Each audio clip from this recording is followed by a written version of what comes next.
Antes da gente começar a falar sobre Santos e Coritiba, eu queria dizer que eu tô com a voz zoada, como você tá conseguindo perceber. Eu fiquei gripado essa semana e acabou que agora que eu já tô um pouco melhor, a minha garganta tá muito ruim e minha voz não existe basicamente, eu estou sem voz. Então, desculpa pela qualidade da voz, provavelmente vai ficar uma merda, mas é o que tem pra hoje. Fechou? Vamos falar um pouco hoje então sobre Santos e Coritiba, Coritiba 3, Santos 0, placar tenebroso e vamos xingar um pouco essa diretoria safada. Primeiro eu gostaria de dizer que, graças a Deus, eu não acordei para ver esse jogo, porque eu teria ficado muito bravo se eu tivesse acordado cedo, entre aspas, sei que eu fui dormir tarde, pra ver uma merda dessas. Acabei vendo só o replay e, sendo bem honesto, deu uma hora do jogo ali que já tava 3-0, eu falei, mano, não vou ver essa bosta, e eu vi os melhores momentos.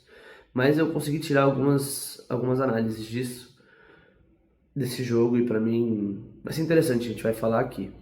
Primeiro eu gostaria de dizer que eu acho que isso não diz sobre a qualidade técnica do Santos, mas essa derrota diz sobre o mental do time. Em que sentido? Que é um time vagabundo, é um time que não se dedica para todos os jogos. É um time que na quarta-feira, contra o Coritiba, fez uma partidaça.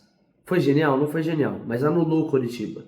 Sofreu nos primeiros 15 minutos e depois que entrou em jogo, o Coritiba não fez mais nada.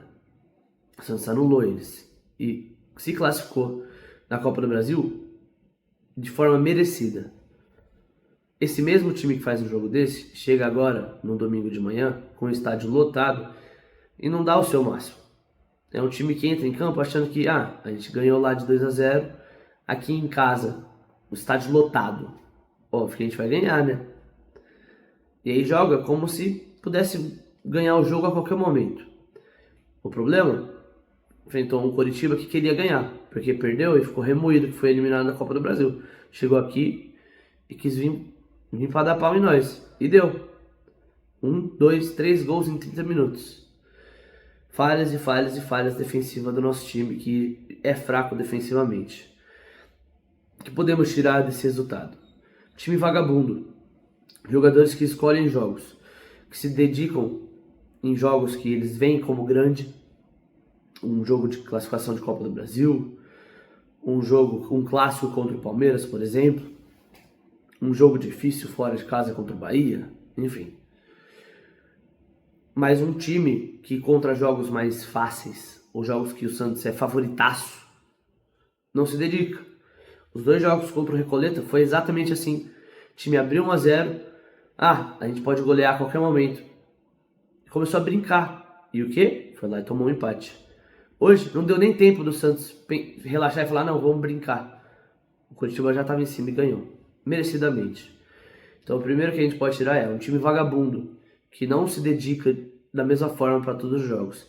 Vê um jogo grande e é leão. Quer jogar, quer mostrar para a torcida que o time pode ganhar partidas importantes. Mas chega nas partidas que não valem tanto, ou pelo menos que o adversário é mais fraco, e faz essa patetada que foi. Isso foi o jogo de hoje, na Neoquímica Arena. Então, primeira coisa, time vagabundo. Segundo, o Santos precisa urgentemente de laterais. O Escobar não dá. A gente já falou isso 1000 vezes. Sempre critico o Escobar, mas assim, não dá. Não dá para usar o Escobar. Ele fez um pênalti juvenil, fez uma partida péssima. Ele fez, assim, sendo honesto, acho que a melhor chance do jogo, tirando a patetada que o Robinho fez no segundo tempo, de perder a bola cara a cara com o goleiro. Chute bizonho pra fora. Ele teve uma chance clara no primeiro tempo, que ele, acho que foi no primeiro tempo no Real, eu não lembro, que ele cabeceia e o Pedro Rangel, que é goleiro reserva do Coritiba, porque o titular é o Pedro Morisco, ótimo goleiro por sinal. O Escobar dá uma cabeçada e o Pedro Rangel faz uma defesa absurda, defesaça, e logo depois o Neymar também, no rebote, dá uma outra cabeçada e o Pedro Rangel ainda assim pega. Assim, tirando isso, o Escobar não fez nada de bom, errou tudo que tentou. Péssima partida, fez um pênalti pra mim, juvenil, não precisava. Se você vê o lance do primeiro gol, assim, inadmissível o que acontece ali, o Escobar nem aparece na imagem. Assim, é feio. O segundo gol também é igual. Feio, feio, feio. Então, assim, não dá pra usar o Escobar. E eu não preciso falar do Mike, né? O Mike, pra mim, ele comprova o fracasso da gestão do Marcelo Teixeira e do Alexandre Matos como diretor de futebol. 1.300.000 de salário por mês. Ele recebe 1,3 milhão para esse futebol que ele apresentou. Se você ver, se eu não me engano, é o segundo gol que o Pedro Rocha faz, dribla os dois zagueiros como se fosse dois merda e dá o passe pro Breno Lopes marcar. Se você vê, o Mike tá trotando em campo. O Breno Lopes, ele tá atrás do Mike no começo da jogada. Ele começa a correr e o Mike tá aqui, ó. Pelo amor de Deus, gente. Um cara desse não pode vestir a camisa do Santos, não. É um sanguessuga, um verme que tá tirando dinheiro do clube. Por quê? Ele já ganhou o que tinha que ganhar com o Palmeiras. Ele não quer mais jogar futebol. Quer só ganhar um dinheirinho a mais. E o otário do Santos tá pagando dinheiro pra esse verme. Então, assim, esse cara tinha que ser proibido de entrar na Vila Belmiro, proibido de pisar na cidade de Santos de novo. Ele e o Escobar, dois merdas. Não dá pra ficar no clube. Os dois têm que sair. Então, o segundo é isso. O Santos precisa de laterais. E por último, isso novamente é culpa da gestão safada do Marcelo Teixeira e do horrível diretor de futebol Alexandre Matos. Se você vê, esse elenco que a gente tem foi basicamente todas as contratações, basicamente não, todas são contratações de jogadores que chegaram na gestão do Marcelo Teixeira. Os 11 que entraram hoje, por exemplo, são todos. Aí você vai falar do Gustavinho e do Bom Tempo, que vieram da base, mas subiram com o Marcelo Teixeira. E se você for ver ali, você tem 4, 5, ou seja, metade do time principal, do time titular que entrou hoje, foram contratações do Alexandre Matos. E com todo respeito, um nível de contratação baixo. Um time que toma de 3-0 em casa pro Coritiba tem que repensar toda a sua gestão, porque isso não existe. E aí fica um aviso pro treinadorzinho que a gente tem aí. Não dá pra escalar Mike, cara. Não dá, mano.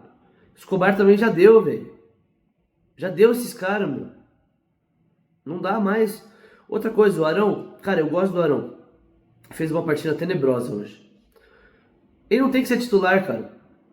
O Oliva tá jogando melhor que ele. Por que o Oliva não é titular e o Arão reserva? Mas insiste no Arão como titular, cara. O Oliva tá melhor do que ele, vem jogando melhor do que o Arão. Eu não vou entrar em análise técnica aí pra falar porque o Santos isso, o Santos aquilo. O Coritiba veio com um propósito, que era fazer ligação direta, lançamento pra frente, e conseguiu, porque a zaga do Santos é mal postada e é vagabunda. São jogadores que não se dedicam. É o Mike que trota. Eu não lembro se é o primeiro ou o segundo gol. Acho que é o gol, acho que é do Breno Lopes. Os dois primeiros são, na real, né? Meu, ele sai sozinho contra dois. A zaga do Santos são dois jogadores. É ridículo a atuação que o Santos teve hoje. Ridículo. É ridículo o que os jogadores fizeram hoje. É uma postura feia. Torcedores que foram no estádio, lotaram o estádio. Torcedores de São Paulo, muitos não devem ir aos jogos do Santos com tanta frequência. Por questão de logística, não é tão fácil você descer para Santos só para ir ver um jogo, sendo que nem são tantos os ingressos disponibilizados para os jogos na Vila Belmiro. Esse torcedor, cada vez mais, vai sendo machucado por um time vagabundo e uma gestão patética. Por quê? Pega o jogo de hoje, goleada. Toma um amasso pro Coritiba. Último jogo em São Paulo, a mesma coisa. Amasso no Morumbi lá pro Vasco. É ridícula a postura que o clube tem para certos jogos. E você vai vendo cada vez mais o torcedor machucado. Porque perde. Porque vê o time que vê qualidade no time. Novamente, o Santos vinha numa sequência de jogos que pode não ter ganho vários jogos. Vai, nos últimos, tira o jogo do Coritiba, o Santos vinha de 9 jogos, onde tinha perdido 1, era 6 empates e 2 vitórias. O Santos jogou bem em quase todos esses jogos. O Santos vinha de partidas boas, mostrando que dava para ganhar. E acabava pecando numa falha defensiva, acabava esbarrando na qualidade técnica da defesa. Coisa que a gente já falou, que a defesa do Santos é ruim. Mas a postura que foi mostrada hoje é ridícula. É de um time que acha que conseguiu algo, acha que conquistou algo e que pode estar a um patamar acima do adversário. O Santos não conquistou nada. Ah, mas eliminou eles na Copa do Brasil. Isso não é nada. Porque chega agora em casa e é humilhado. Então assim, com todo respeito, não muda nada. Nada, nada, nada. É uma vergonha o que esses jogadores fizeram na Neoquímica Arena, para o estádio lotado, cheio de gente querendo ver eles ganhar. Para não deixar passar o assunto também, falar da arbitragem. Cara, é patético o que aconteceu hoje. O Neymar não era para ser substituído. O quarto árbitro leu errado.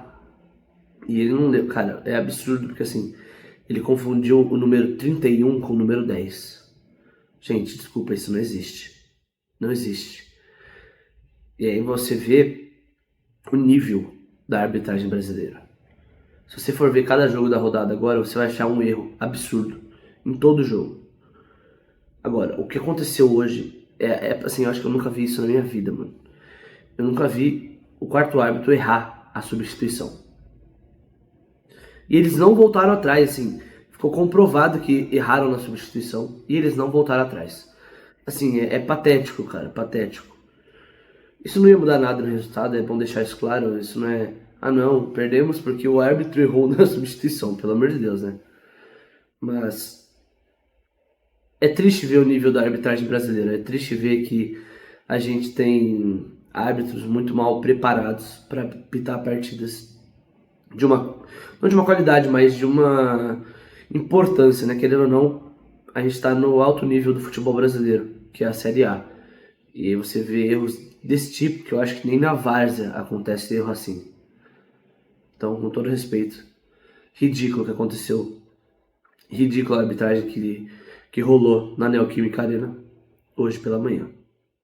Para finalizar o vídeo, eu não poderia fazer uma crítica, não poderia faltar a crítica à gestão. Primeiro, pelo elenco mal montado e por resultados como esse de hoje. Para mim, isso é culpa da gestão que montou um time vagabundo. Trouxe jogadores que não jogam mais aquilo que já jogaram por um preço acima do mercado. Vão ficar no clube porque nenhum outro time vai querer contratar. Além disso, eu queria falar sobre a questão da SAF, do Grupo São Domingo. Um dos primeiros vídeos que eu trouxe foi falando sobre isso. O Grupo São Domingo não postou na real, foi o presidente do Conselho Deliberativo, falou que não teve nada daquilo que foi postado. Só que aí a gente mora num grande problema, né? Porque o Santos postou uma nota oficial falando que tinha fechado um acordo, um contrato não vinculante. E aí chega o presidente do Conselho Deliberativo e fala que nunca teve isso. Quem que tá mentindo? E sabe o que é o pior? No fundo, tanto o Santos que postou a nota, tanto o presidente do Conselho Deliberativo estão no mesmo lado, porque todos fazem parte da Belmiro Holandi, principalmente dessa gestão safada do Marcelo Teixeira. Então assim, tem que acabar, cara, tem que acabar com essa gestão, tem que acabar com esse império de merda que é a Belmirolândia, que reina na Vila Belmiro, que reina no Santos. Não se esqueçam, amanhã tem a reunião do conselho para votar sobre o novo estatuto. Lembrando que isso é um golpe. Eles querem perpetuar eles no poder. Marcelo Teixeira e companhia querem se perpetuar no poder. Querem manter o Santos como seu playground, como seu parquinho de diversões, que é o que eles têm hoje. Deitam, enrolam, brincam com o clube, brincam com os sentimentos e a paixão do torcedor. Seja contra, critique e se puder, proteste. Vai ter um protesto lá na frente da Vila às 7 horas, se eu não me engano, da torcida organizada, da torcida jovem, se eu não me engano. Então proteste, critique, enfim. Seja contra, porque a gente não pode deixar com que esses vermes tomem poder, se perpetuem no poder como eles pretendem. Eu vou ficando por aqui, novamente, desculpa pela voz, tenho certeza que teve alguns momentos que a minha voz deu uma agarrada, enfim, que eu engoli seco e deu uma respirada, mas, enfim, saúde, né? É isso. Fique com Deus, curte, comenta aí o que você achou da partida, se você ficou bravo como eu. E é isso, Deus abençoe e até o próximo vídeo.